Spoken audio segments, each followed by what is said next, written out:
प्यारे बच्चों, अभिभावकगण एवं शिक्षक साथियों, बहुत हर्ष का विषय है कि हमारा देश आज़ादी की 75वीं वर्षगांठ अमृत महोत्सव के रूप में मनाने जा रहा है। मैं अरविंद शर्मा, पूर्व वायु सैनिक, पूर्व वायु योद्धा, आप सभी को आज़ादी के अमृत महोत्सव की ढेर शुभकामनाएं देता हूं। मेरी एयरफोर्स की यात्रा 27 अगस्त 1985 को शुरू हुई और मैंने अगस्त 2008 में अपनी यूनिफॉर्म को हैंगर कर दिया और मैं बहुत सौभाग्यशाली रहा कि इस 23 वर्ष की देश सेवा में मैं कारगिल का हिस्सा भी रहा।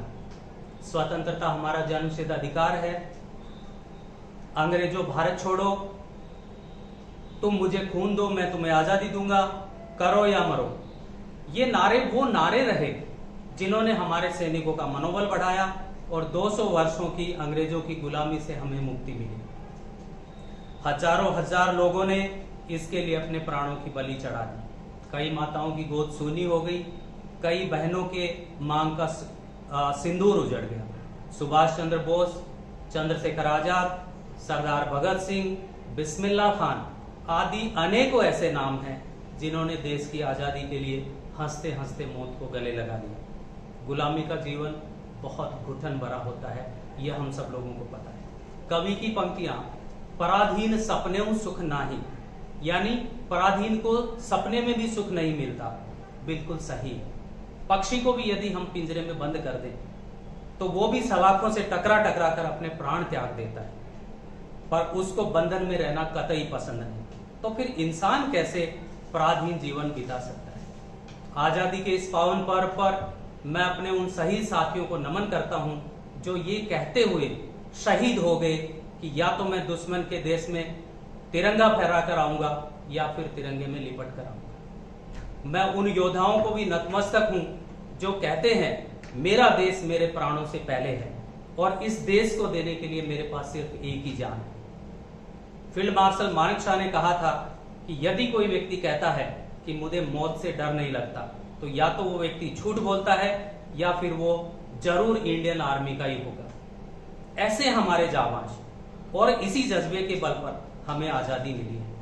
कैप्टन मनोज पांडे को कैसे भूल सकते हैं, जिन्होंने ये कहते हुए अपने प्राण अपनी मातृभूमि हेतु न्यौछावर कर दिए कि यदि अपना शौर्य मैं सिद्ध नहीं कर पाऊं तो मैं मृत्यु को भी मार डालूंगा।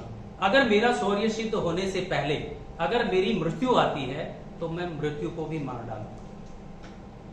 कितनी बड़ी बात है, और ये है जज्बा। भारतीय सेना तो एक ही बात कहती है कि ईश्वर हमारे दुश्मनों को माफ करे, क्योंकि हम तो करेंगे नहीं। लेह लद्दाख राजमार्ग पर भारतीय सेना ने एक साइन बोर्ड पर लिख रखा है कि जो आपके लिए जीवन का असाधारण शौर्य है, जो आपके लिए जीवन का असाधारण रोमांच है, वो हमारी रोजमर्रा की जिंदगी है। ये कुछ थोड़े से फौजी जज्बे के उदाहरण मैंने आप सब लोगों के सामने रखे। ऐसे कठोर इरादों से मिलती है आजादी। प्यारे बच्चों, इसलिए अब हमारा फर्ज बनता है कि खून पसीने से मिली आजादी की हिफाजत करना हम सबका परम कर्तव्य है, भले ही इसके लिए हमें कुछ भी करना पड़े। आजादी के अमृत महोत्सव पर हम सब संकल्प ले कि हम भारत की अखंडता को अक्षुण्ण रखेंगे। स्क्वाड्रन लीडर राकेश शर्मा ने अंतरिक्ष में रहते हुए भारतवर्ष के लिए कहा था सारे जहां से अच्छा, और मैं मेरे शहीदों को नमन करते हुए कहता हूं ऐसी मातृभूमि है मेरी, ऐसी मातृभूमि है मेरी, स्वर्ग लोक से भी प्यारी, इसके पद कमलों पर मेरा तन मन धन बलिहारी, तन मन धन बलिहारी। My dear countrymen, do not worry. Sky is blue. You should not worry for it. Sky is blue. जय हिंद, जय भारत।